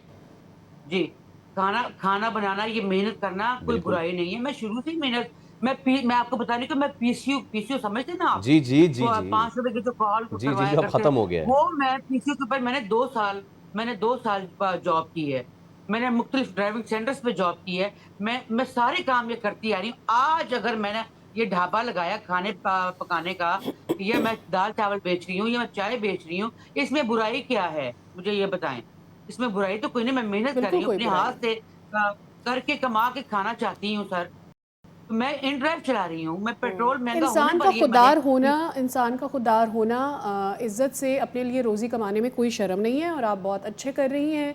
सिर्फ आखिर में ये कहना चाहते हैं, इतने लोगों से आपका राबता हुआ, उन्होंने आपको कांटेक्ट किया, नाश्ता तक लाने को तैयार थे, आपका मसला हल किया या नहीं किया? सर, नहीं, मसला कोई हल नहीं किया। और अब ये बात ये कि इतना ज़्यादा मैं उनको उनके दफ्तरों के चक्कर लगा रही हूँ। 3 जून से आप देख लें कि 3 जून से मैं उनके दफ्तरों को चक्कर लगा रही हूँ, मैं उनको फ़ोन कर रही हूँ, मैं उनके व्हाट्सएप के ऊपर मैं एप्लीकेशन पे भेज रही हूँ, मैं मैसेज कर रही हूँ, मैं उनको फ़ोन कर रही हूँ, कोई मेरा फ़ोन नहीं सुन रहा। जबकि मैं सही। फेसबुक के ऊपर आके बताती हूँ कि ये इन्होंने मेरे साथ ये किया है, तो ये मेरे घर के चक्कर लगाने लग गए और मुझे फ़ोन करने लग गए। ठीक। क्यों मैं हबीब जालिब की बेटी हूँ, इसलिए उस गरीब को ये कभी जाके पूछते हैं कि जिनकी वजह से ये लोग, जो गरीब तबका है, जो मजदूर तबका है, जो खवातीन अपना काम करने के लिए घर से बाहर निकलती हैं, उनको भी ये गालियां देते हैं, उनको भी ये तंग करते हैं। मैंने अपनी आंखों से देखा है, एक दाढ़ी वाला बाबा है, वो रेडी के ऊपर अपना काम मजदूरी कर रहा है, तो उनको ये गालियां निकाला, ओए चलो निकलो यहाँ से। उनके साथ बदतमीजी कर रहे हैं। आप बीसियों जो है ये आप उठा कर देख लें सोशल मीडिया के ऊपर, पैरा फोर्स क्या कर रहे हैं। पैरा फोर्स ये मरीम नवाज की तरफ से ये इनको इजाजत है, ये हर तरह की गुंडागर्दी कर सकते हैं। अच्छा, एक ये तो हर तरह से सब बिल्कुल ठीक है तारा साहब, आपकी चीज़ सामने आ गई और आप पूरे माशरे का दुख जो आप बयान कर रही हैं, मैं चाहूँगा आखिर में कि आप क्या अपील करना चाहेंगी हमारे प्लेटफॉर्म से कि आप ना सिर्फ आपका मसला हल हो, ना सिर्फ आपका मसला हल हो, बल्कि आप क्योंकि वाइडर होराइजन में बात कर रही हैं तो कोई दरख्वास्त ऐसी भी जानी चाहिए, अगर कोई रवैये की बेहतरी वाली बात है तो वो यहाँ से जानी चाहिए।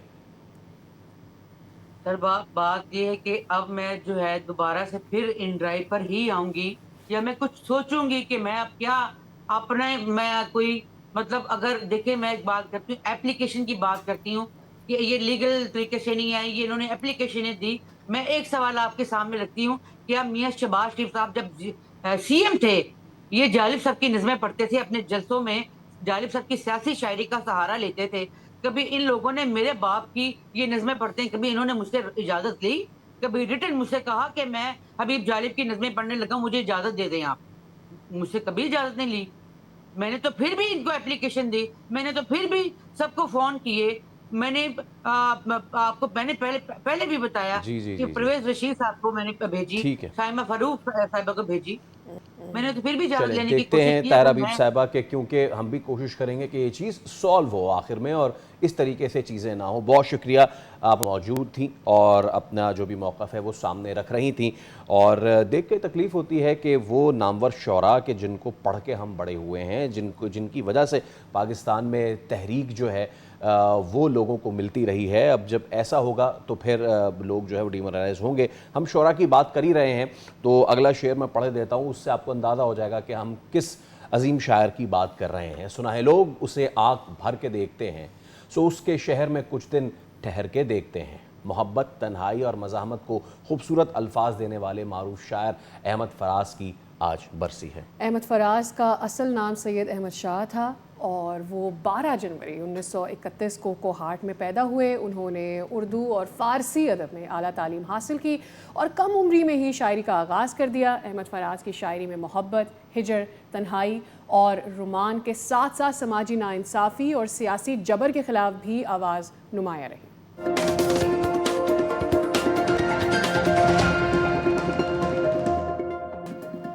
Welcome back again. कराची एक बहुत बड़ा शहर है, इसकी आबादी बहुत ज़्यादा है और यहाँ के बहुत सारे मसाइल हैं और उसमें से एक बड़ा मसला कराची की ट्रैफिक भी है, जिसको रवां रखना, शहरियों की रहनुमाई करना और ट्रैफिक कवानीन पर अमल दरामद यकीनी बनाना बिलाशुबा एक बहुत ही मुश्किल और ज़िम्मेदारी से भरपूर काम है। लेकिन कोई अहलकार अपनी ड्यूटी को सिर्फ नौकरी नहीं बल्कि अवामी खिदमत समझ कर अंजाम दे तो इसकी कारकर्दगी यकीनन काबिल तहसीन बन जाती है। अब ऐसे ही एक हैं कराची ट्रैफिक पुलिस के क्लिफ्टन सेक्शन में मौजूद कांस्टेबल रोशान गुल। वो अपनी फ़र्ज़शनासी, ईमानदारी, खुश अखलाक़ी, दिस इज़ द थिंग, खुश अखलाक़ी और पेशा वराना अंदाज़ कार के बायस नुमाया मकाम रखते हैं।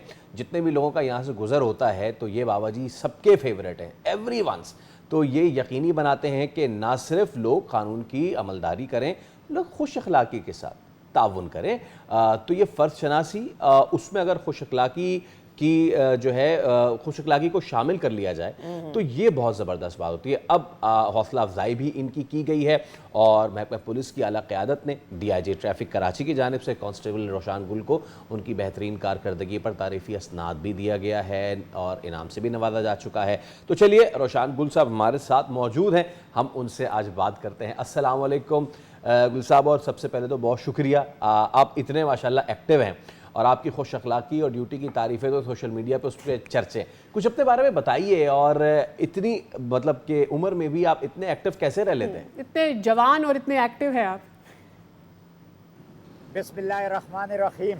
सबसे पहले तो मैं अल्लाह ताला का शुक्र अदा करता हूँ, उसके बाद अपने डिपार्टमेंट का शुक्र अदा करता हूँ और उसके बाद तमाम मीडिया का मैं शुक्रगुजार हूँ, ख़ास करके आपके बोल न्यूज़ का, कि आप लोगों ने अपना टाइम निकाल के और मेरे तरह कमज़ोर इंसान के पास आए हो।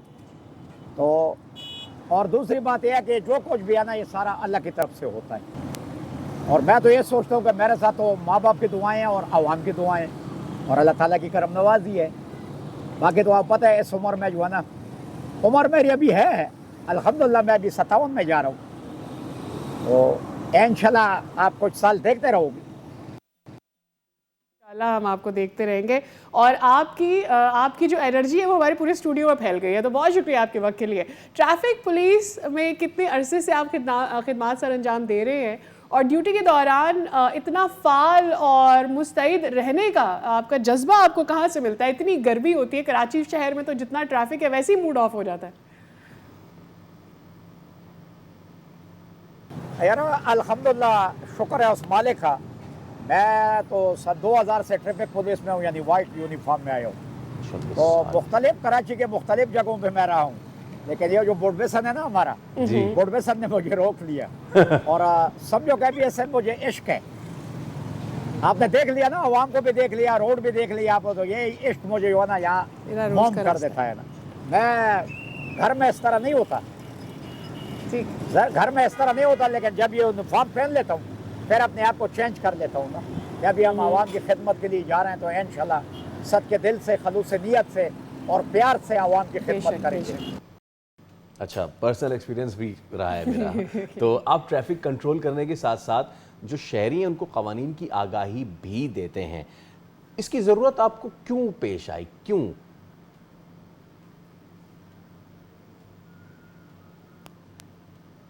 ये हमारा जो डिपार्टमेंट है ना, अवेयरनेस प्रोग्राम करता रहता है ना, तो मैं देखता रहता हूँ कि आवाज तरीके से हमने गाइड करना है ना। तो बस प्यार जो है ना, प्यार आवाम को मौम कर देता है, प्यार की ज़बान आवाम को मौम कर देती है। और ये बताइएगा रोशाद साहब कि रोज़ाना ड्यूटी के दौरान शहरी ट्रैफिक कवानीन की कौन कौन सी खिलाफ वर्जियाँ सबसे ज़्यादा करते हैं? बस खास करके बाइकों वाले बच्चे जो होते हैं ना, छोटे बच्चे ये करते हैं। बाकी तो अल्हम्दुलिल्लाह यहाँ आपने देख लिया पढ़े लिखे लोग हैं, बहुत कम मतलब ऐसे लोग आते हैं कि खिलाफ वर्जी करें। तो आपने जो बाइक वाले बच्चों की बात की है ना, अब यही लोग जो हैं वो वन व्हीलिंग का रुझान सबसे ज़्यादा इनमें होता है। तो आप इन्हें इस जानलेवा शौक़ से बचाने के लिए क्या क्या हिदायत देते हैं?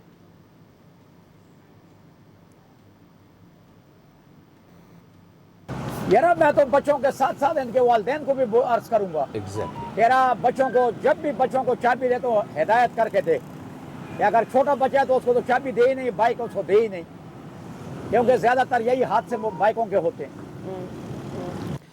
और क्या कभी ऐसा हुआ है रोशाद साहब आपके साथ कि किसी शहरी ने आपका ये जो इतना यूनिक स्टाइल है ड्यूटी का, इससे मुतासिर होकर आपके पास आए हो, आपका शुक्रिया अदा किया हो, आपसे बात की हो?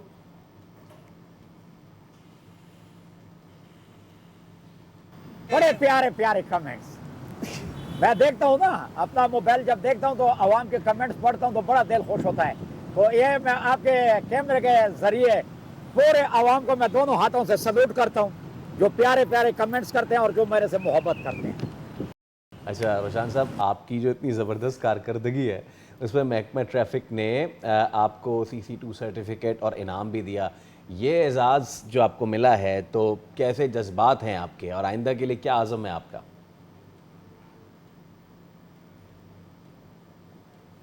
अल्हम्दुलिल्लाह, अल्लाह का लाख है।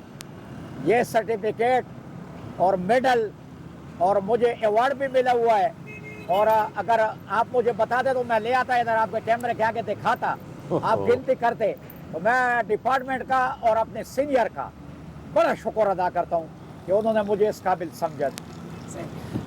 रोशान साहब, यकीनी तौर पर कराची के मसाइल बहुत ज़्यादा है, ख़ास करके ट्रैफिक को अगर देखा जाए तो आपके हिसाब से ट्रैफिक का निज़ाम बेहतर बनाने के लिए पुलिस के साथ शहरियों को क्या किरदार अदा करना चाहिए, और नौजवान पुलिस एहलकार और ट्रैफिक वार्डन्स को फ़र्शनासी और आवाम से खुश अखलाक़ी के हवाले से क्या पैगाम देना चाहेंगे आज हमारे चैनल के तवस्सुत से?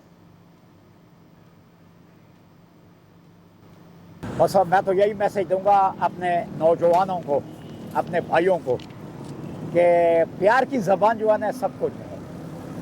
प्यार की ज़बान सब कुछ है, क्योंकि 8 घंटे या 10 घंटे या 12 घंटे जब हम रोड पे गुजारते हैं, अगर हम टेंशन में गुजारे तो 1 घंटा भी नहीं गुजर सकता। तो उससे बेहतर है कि प्यार मोहब्बत वाला तरीका अपनाएं, खुद भी खुश आवाम भी खुश। आपके चैनल का, बोल न्यूज़ का मैं बड़ा बड़ा शुक्रिया अदा करता हूँ, बोल न्यूज़ का और तमाम मीडिया का और अपने डिपार्टमेंट का, अपने सीनियर का और पूरे पाकिस्तानी आवाम का जो भी मुझे मैसेज करते हैं और पढ़ते हैं और मुझे कमेंट्स करते हैं मेरी वीडियो पे, मेरे तस्वीर पे, तो सबका मैं शुक्रगुजार हूँ। पाकिस्तान जिंदाबाद। बहुत शुक्रिया रोशान गुल साहब, और यकीन करें कि इतना मज़ा आ रहा था गुफ्तगू करने में आपसे, हमारा दिल नहीं चाह रहा था, बल्कि मैं तो कहता हूँ कि अब आके ना आपसे ज़रा वहाँ मिलेंगे हम। हम आपके साथ किसी दिन ट्रैफिक कंट्रोल करना सीखेंगे और कुछ अवेयरनेस भी हासिल करेंगे। तो बहुत बहुत बहुत शुक्रिया आपके वक्त के लिए। यकीनी तौर पर रोड पर इतना रेज होता है, उसमें एक ऐसी शख्सियत ज़रूर माहौल को टोन डाउन कर देती है। जनाब, इस तरह की चीज़ें होनी चाहिए जब हम देखते हैं कि कोई भी लोग कुछ भी अपनी तरफ से एक अवेयरनेस के लिए या बेहतरी लाने के लिए काम कर रहे होते हैं, तो वो बहुत अच्छा लगता है। काम तो बहुत ज़्यादा हो रहा है, और काम तो रोबोट्स पे इतना ज़्यादा हो रहा है कि जो इंसान रोबोट्स बना रहे हैं, अब रोबोट्स उन इंसानों को हरा रहे हैं। ये कौन कर सकता है? जाहिर सी बात है, कहाँ होगा ये? बीजिंग ये में। भी आपको पता होगा। जी, बीजिंग में। जब बीजिंग में जो एक वर्ल्ड ह्यूमनॉइड रोबोट गेम्स जारी है ना, उस दौरान बहुत सारे दिलचस्प मुकाबले सामने आ रहे हैं, और ये जो है तियानजाओ टीम के ह्यूमनॉइड रोबोट ने लॉन्ग जंप के फाइनल में 7.7 मीटर की शानदार छलांग लगाई, और इन रोबोट साहब ने जो है वो तलाई तमगा जीता। ये इवेंट जो है वो 23 अगस्त 2026 को नेशनल स्पीड स्केटिंग ओवल में खेले गए दूसरे एडिशन के दौरान हुआ है। लॉन्ग जंप जो है, ये इंसानी रिकॉर्ड जो है वो 8.95 है, यानी कि लॉन्ग जंप तो हो सकता है कि ये टूट जाए, हो सकता है टूट जाए, लेकिन लॉन्ग जंप के अलावा भी बहुत सारे अरे अरे अरे अरे ऐसे कैसे टूटेगा रिकॉर्ड? ये तो रिकॉर्ड टूटने से पहले रोबोट भी टूट रहे हैं। That's one side of the thing. लेकिन हाँ, इसने सही जंप मारी है सादिया, लेकिन ये रिकॉर्ड टूटे न टूटे, एक रिकॉर्ड जो है वो पाश जो है हुआ, और यूसेन बोल्ट का रिकॉर्ड तोड़ दिया है। सोचें आप, ये देखें आप। इससे पहले ह्यूमनॉइड रोबोट ने दुनिया के तेज तरीन इंसान यूसेन बोल्ट का 100 मीटर का आलमी रिकॉर्ड भी तोड़ा। और बीजिंग में इस जारी वर्ल्ड ह्यूमनॉइड रोबोट गेम्स के दौरान चीनी रोबोट ने 100 मीटर की रेस सिर्फ 9.39 सेकंड्स में मुकम्मल की। यूसेन बोल्ट ने यह फासला 9.58 सेकंड्स में अबूर किया था। दैट्स हाउ उसके बाद जो है जो हुआ, जिस तरह से उस रोबोट को कुशन वॉल होती है ना, उस पे जाके आप क्रैश करते हैं। Absolutely, तो इतनी ज्यादा रिस्पेक्ट है कि उसको जाके स्ट्रेचर पे लेके आ रहे हैं। अभी ना भी लाते तो रोबोट को क्या पता चलना था कि स्ट्रेचर पे ला रहे हैं। जेलस ऑफ इट, मतलब क्या आप खुद आपने वो रोबोट बनाया है और उसका मुकाबला आप कर रहे हैं एक इंसान से जिसने अपनी मेहनत पर, अपने मसल्स को यूज करते हुए, अपनी रियल पावर को यूज करते हुए। बट ऑब्वियसली ये सारी चीजें यूनिक जरूर है, but I do feel jealous. जो हम बातें कर रहे थे ना कि हमें ओवरकम कर लेंगे, यूसेन बोल्ट का एक कोड था ना कि लोग मेरी 9 सेकंड्स की स्प्रिंट देखते हैं, लेकिन वो उससे पीछे 9 साल की मेहनत नहीं देखते। अभी रोबोट तो इस कोड को भी ज़ाया कर देगा। तो देखिए, रोबोट जो हैं वो भाग रहे हैं, दौड़ रहे हैं, फुटबॉल खेल रहे हैं और सब कुछ कर रहे हैं। सो दे आर डूइंग एवरीथिंग। तो जनाब, ये तो थी रोबोट की कहानी, और हो सकता है कि आने वाले दिनों में पाकिस्तान क्रिकेट में भी हम रोबोट ही डालें, क्योंकि जो चल रहा है हमारे क्रिकेटर से तो क्रिकेट नहीं हो रही है। आई वंडर कि रोबोट कैसी क्रिकेट खेलेंगे। एक ब्रेक के बाद हम असली वाली क्रिकेट की बात करेंगे। Stay with us.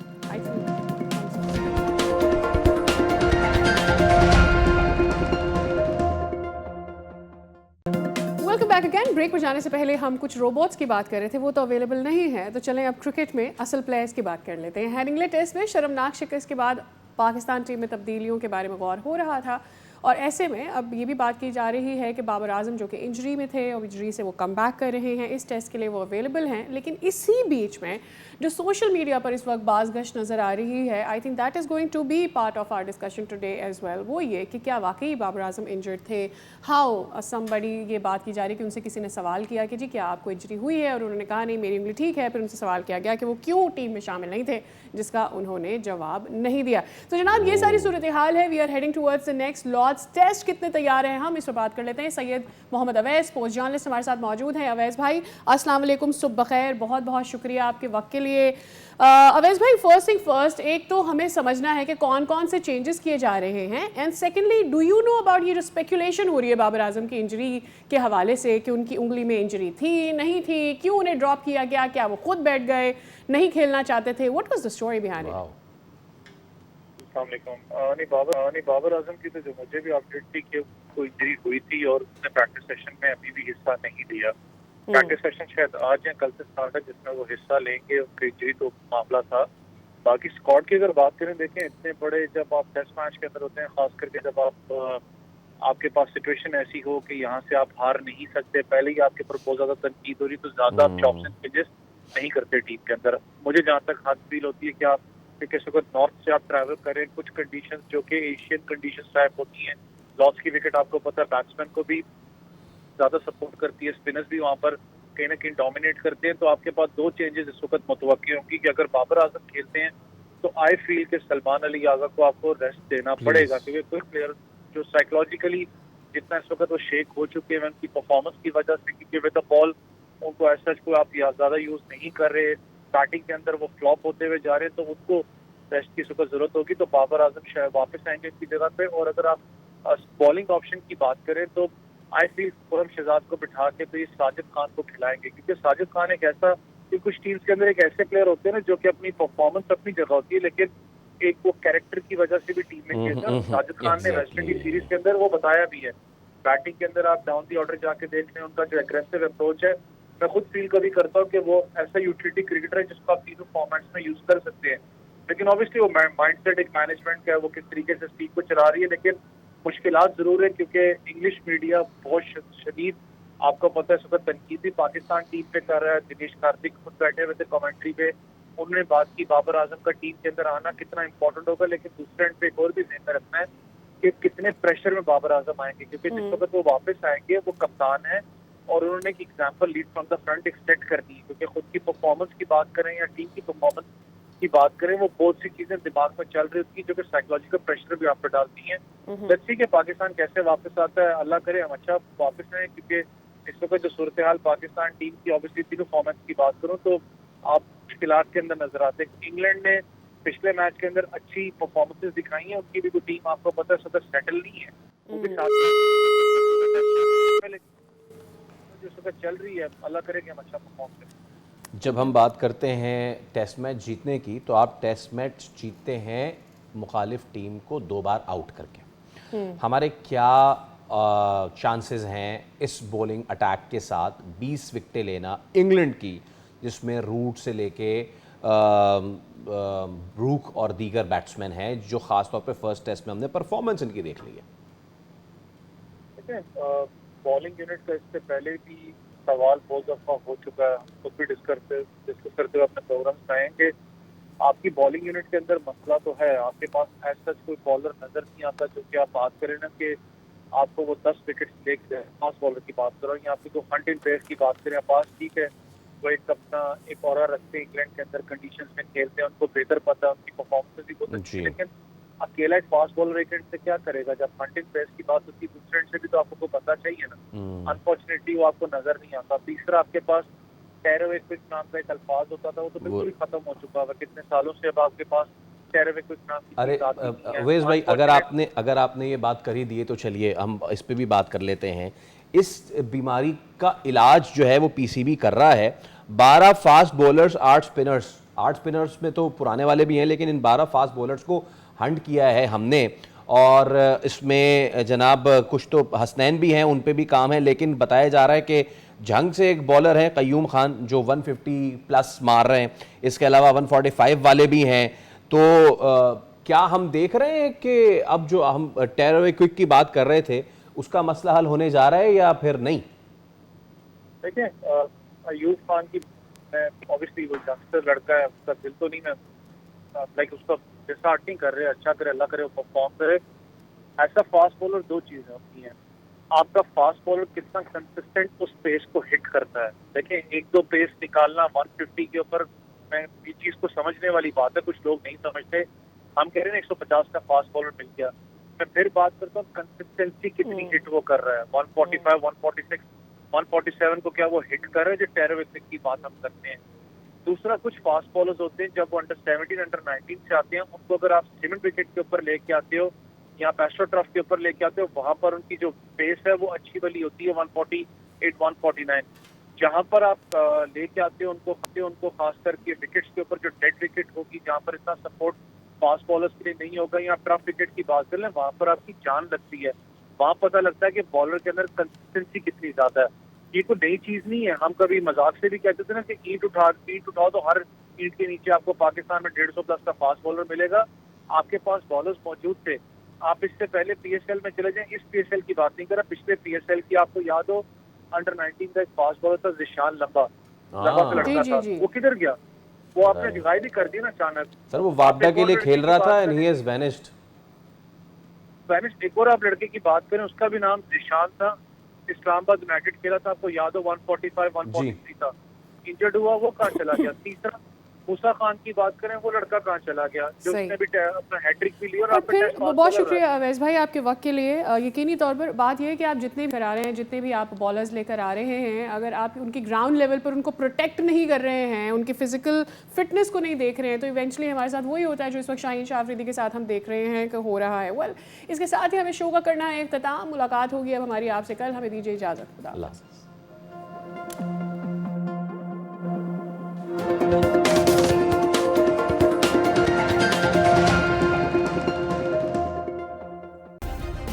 सब्सक्राइब करें और बेल दबाएं ताकि कोई खबर रह न जाए।